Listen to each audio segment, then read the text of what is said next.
Kern County veterans protested outside the VA clinic on Westwind Drive, urging construction on a new clinic and protesting job cuts to the VA nationwide. Eyewitness News reporter Will Silverstein is live outside the clinic and spoke with those veterans earlier today. Will?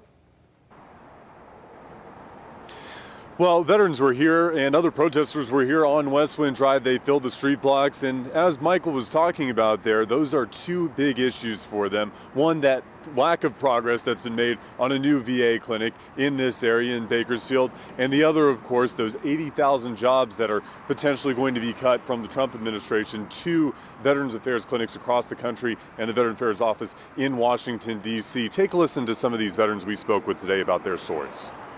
I'm out here to support the veterans. Samuel Hardman dug himself out of the snow in Tehachapi to drive down to Bakersfield and protest potential cuts to the VA. Hardman sharing his story of survival as a message to keeping staffing strong.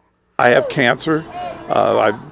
They've done multiple surgeries on me. I've been dealing with it for 16 years now, and if it wasn't for the VA, I wouldn't be here.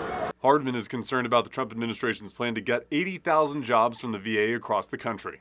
The people that make up the backbone of this country, that have stood up in hard times, and I feel like our country should keep its word to them rather than betray what we have said to them.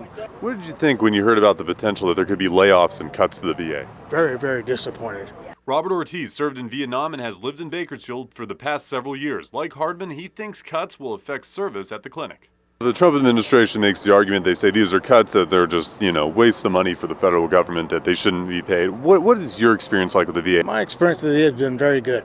I have top-notch medical care. Every time I have a problem, I come here, they take care of me right away.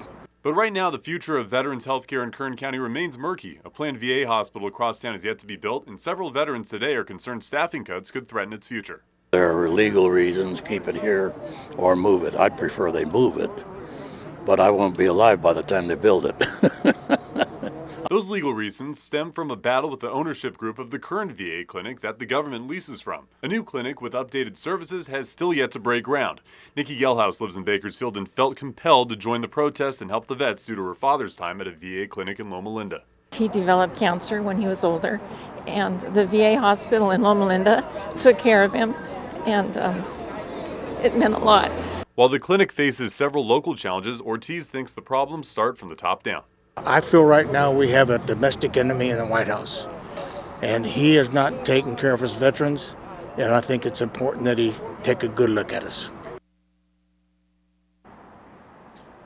And it's important to note here, the Trump administration says these are jobs that the government can do without. It's a waste of taxpayer dollars for these extra jobs. They don't think it'll have any impact on veteran health care and whatnot, but it's very tough to make that argument to people that rely on the VA clinic for their day-to-day health care. And as you can see there today, several of the protesters are a little bit weary of job cuts that could be coming to the VA clinic. We'll have more on this story later tonight at 6. Rochelle, Michael, back to you.